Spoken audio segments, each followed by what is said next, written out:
It's not complete, we do know. No, just go ahead. Okay. Just go ahead.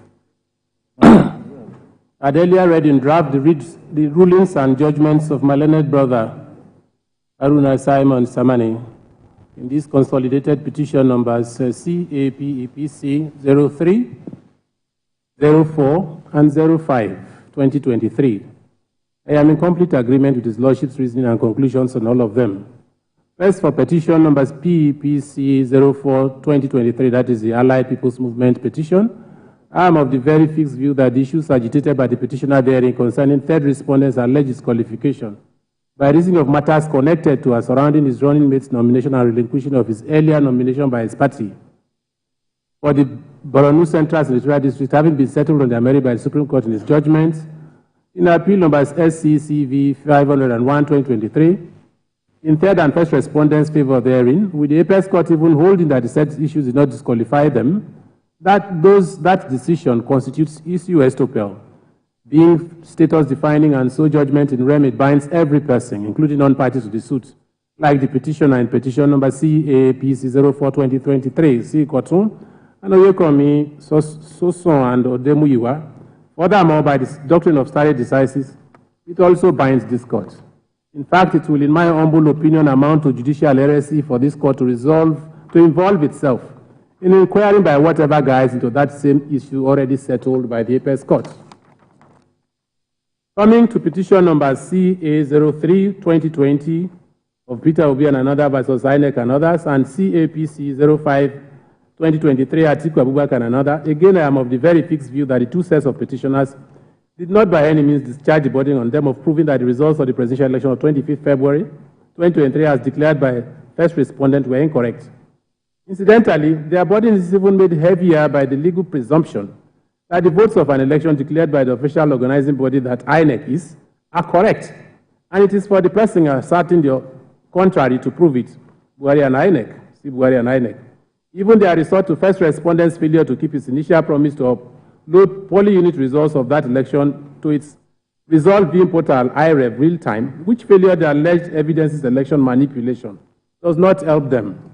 And specifically on this allegation of manipulation of election results, the point must be made that since it is their case that from the word go that the election results in issue were manipulated by first respondent in favor of second respondent, and specifically that the manipulation took the form of, quote, programmed failure of the technological device, machines, that is beavers, by first respondent by intercepting the results, quarantining, warehousing, and filtering such results before releasing them to the IREF portal. 2, INEC replacing its in-house IT expert at the 11th hour with a rogue staff, all in a bid to completely control, monitor, and filter data transmitted from the beavers devices to the electronic system. And 3, that Globacom, the internet provider for the beavers and electronic system, was also disconnected by first respondent to enable it to manipulate the results. With the petitioners in CA, that is the article petition, even going further to undertake to call evidence to prove all those allegations. The burden of proof was on the petitioners to prove those assertions, and that is regardless of whether they are positive or negative. After all, it is they who would have failed in the case if no evidence at all was adduced in their petitions. See on that sections 131 of the Evidence Act, Buhari and INEC, Aladegbemi versus Fasomade, Elias and Disu, Dashi and another, Abrat and Railway, Northeast Railway Company. I have taken all this time in making this point because of the argument of both sets of defendants that they only made negative assertions in their petitions, when they alleged that there was nothing wrong with first respondents' transmission system and IREF, so they had no burden to prove it. That the burden of proof was on the respondents who they said positively asserted glitch in real-time transmission of their results. Petitioners who directly made manipulation of its e-transmission system by first respondent to favor second respondents, a pillar of their case, cannot be heard to say it is respondents and not them that had the burden of proof in this case. Incidentally, that assertion of petitioners that INEC simply closed down or blocked its IREF and an e-transmission system from the public to enable it to manipulate the election results in favor of second respondent also takes me directly to the more important question in the petition, namely, whether that allegation is even worthy of belief, given the results declared by INEC for them and the second respondent in the election. To answer that million-dollar question, I deem it necessary to resort to the probabilities arising from the facts of from the facts of the case. That test, otherwise called the probability test, which test celebrated Judge Chukwudifu Akunne Oputa, JSC, always maintained, and I quote him, is the surest road to the shrine of truth and justice. In the cases of, he said so, in the case of Dibiamaka and others, and in Ojegele and others, the first 1989 and the second 1988. I gave the citations. Here, the assertion of petitioners is that first respondent, INEC, merely used the excuse of glitch in its IRF portal to block the public from seeing its polling unit results real time so that it could manipulate, and indeed actually manipulate, the 25th February 23 presidential elections in favor of second respondent. It is their further contention that the manipulation of IREC by INEC with the said phantom glitch in favor of second respondent was nationwide. The question is, do the results declared by INEC support that hypothesis? They say the taste of the pudding is in the eating. I shall therefore now try to walk us through some of these election results to see if that assertion of petitioners is supported by the results declared by INEC and so probable and worthy of belief. In doing that, I shall randomly pick on the results of some states of the Federation and the Federal Capital Territory. I shall be relying on the state summary of the results, that is from ECD, declared by INEC and has also attached their petition by the petitioners in CAPC 05, that is Atiku's case, which result was also tendered by both sets of petitioners and respondents. So I take first Abia State. There, second respondent, the alleged favored candidate of INEC, for which it was said to have shut down its IREF to manipulate results, only garnered a miserly 8,914 votes. That is as against the Labour Party, which by INEC's declaration polled as many as 327,095 votes. Even the other set of petitioners, complainants, the PDP and its candidates, scored more votes in Abia than INEC's purported favored candidate. He also scored 22,676 votes in Abia and was so recorded by INEC. Those votes alone are close to 3 times the votes of second respondent, for whom INEC was said to have manipulated results by closing down its IREF, so that the public would not witness its manipulative activities in favor of second respondent. In Enugu State, the same favored quote-unquote candidate, second respondent, was again declared credited by INEC to have polled only 4,772 votes in the entire state. Meanwhile, the Labour Party and its candidate were again declared by manipulative and quote-unquote and unfriendly INEC to have scored as much as 428,690 votes in that state. In the same Enugu, PDP and its candidate was also declared by INEC to have polled 15,745 votes, a number that is also nearly 3 times the votes of the so-called favored second respondent. In Anambra State, the same purported favored candidate, second respondent, was declared by his alleged friend INEC to have scored only 5,111 votes. Meanwhile, the Labour Party, whose candidate, first petitioner in CAPC, I must take judicial notice of, vide Section 124 of the Evidence Act, is from that state, again was declared to have polled as much as 584,621 votes. Again, like Enugu State, the PDP and its candidate was declared by INEC to have polled 9,036 votes, a number that is also nearly double the votes of, quote, INEC favored, end quote, second respondent. In neighboring Delta State, the same INEC favored candidate, second respondent, was declared by INEC to have scored 90,180 votes. That is as against the Labour Party and its candidate, which is credited by the same bias, quote unquote, INEC, to have scored as much as 179,917 votes.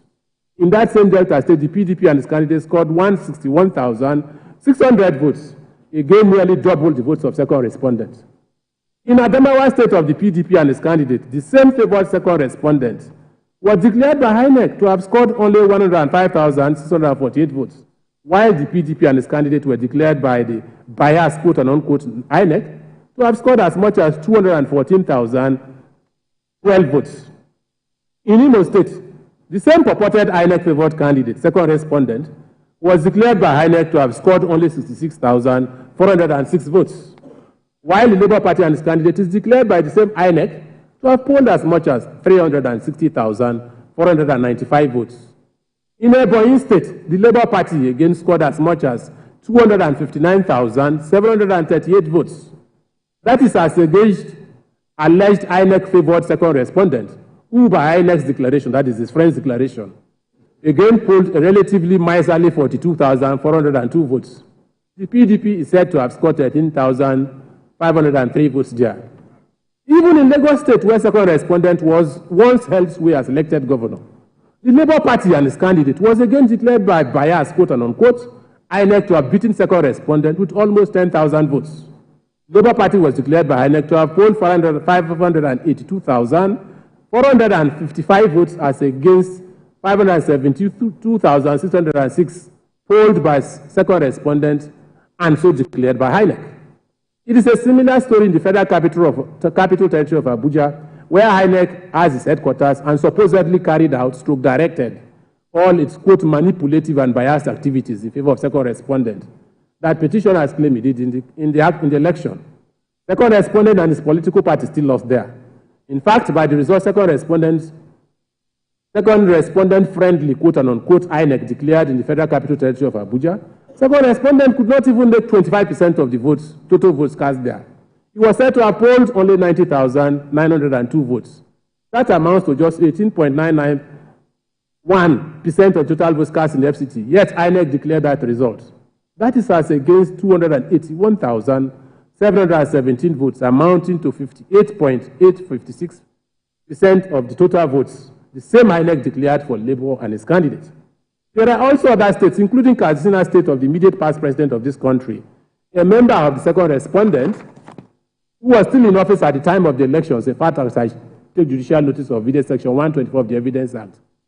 There again, second respondent and his party, the APC, also the then sitting president, was declared by the same INEC to have lost to the petitioners in CAPC 05-2023, that is Atiku Abubakar. Now, if all these results declared by INEC for each of the states for the two sets of petitioners and second respondent is anything to go by, then INEC must be an abysmally poor manipulator, if not even an imbecilic one. Surely, it would not go through all the stress of closing down its IREF and blocking the public from seeing its manipulative efforts in favor of second respondent, as alleged by the petitioners, only for it to still end up favoring the petitioners with jumbo votes and posting miserly figures for its favored second respondent. It is said that all men stamp as probable that which they would have said or done under similar circumstances, and as improbable that which they themselves would not have said or done under the same set of similar circumstances. Things inconsistent with human knowledge and experience are properly rated as improbable. End quote. See again Oputa GSC on this, in Onwa and the state and Bozin and the state. At any rate, why did any of the two sets of petitioners not tender even a single polling unit result issued by INEC to their polling unit agents to support their claim of manipulation of election results by INEC, even as they all agreed that they had agents in the polling units? I have thought that this is the best and most effective way of proving the manipulation of election results alleged by them. After all, the polling unit is the only place where voting takes place, and so also constitutes the building block of election results. That much is stated in paragraph 90 of INEC guidelines and for the election, and also Wobuda Nono and Awusi and Odele. In short, the allegation of the petitioners that INEC shut down its IREF to manipulate votes for second respondent just does not add up for me.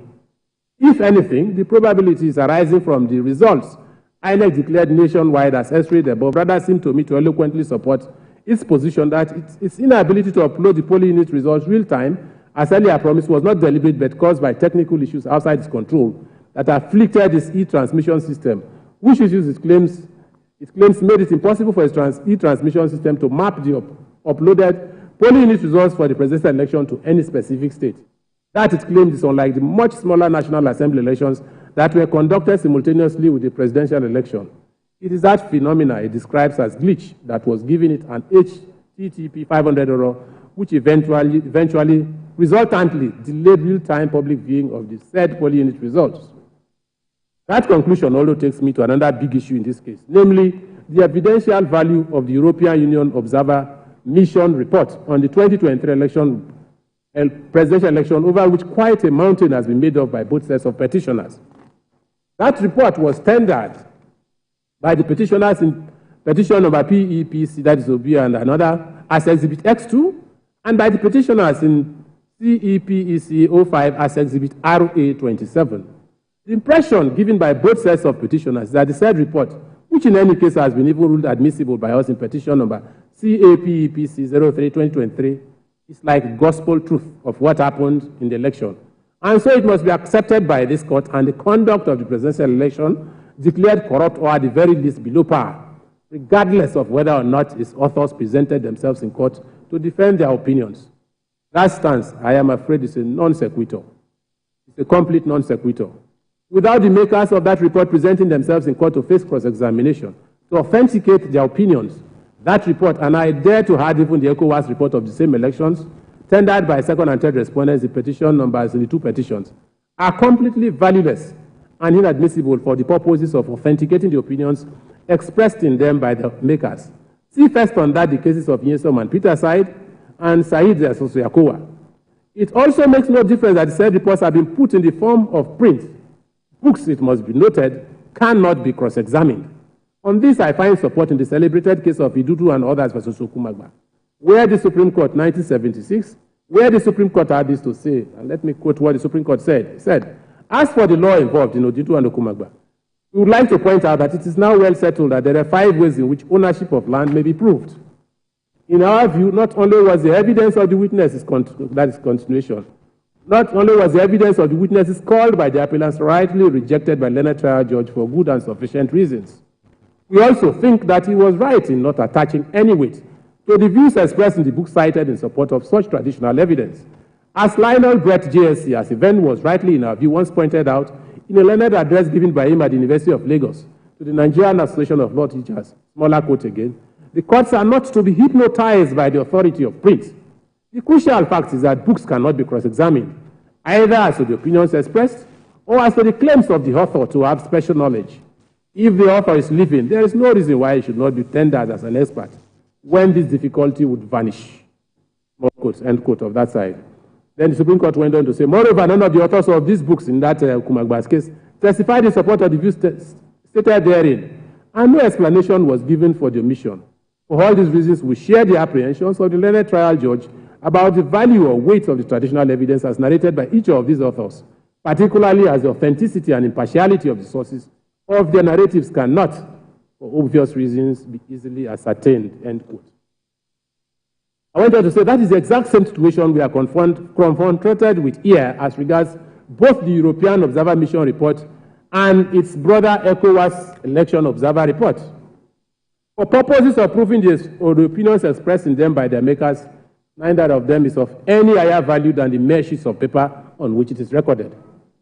And for those who, like the petitioners, are enamored by the now very familiar patronizing judgments passed on elections, regularly passed on elections, by European election observer missions every 4 years. Even as the same Europeans have maintained a deafening silence on the never-ending complaints of former President Donald Trump, that the year 2020 presidential elections of the United States that saw him out of office was also a fraud, it may interest them to know that Sir Justice Lionel Brett, who made the comment cited approvingly by the Supreme Court in Okumagba's case that I read above, was also a European. He's British. He was British. I think I intend to stop here. I think I've said enough.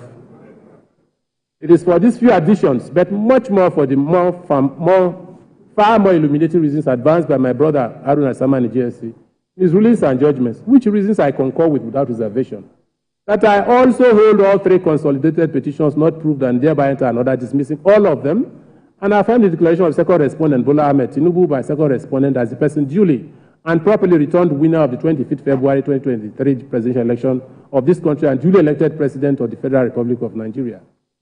I also abide by all other consequential orders, including that as a cause contained in the leading judgments.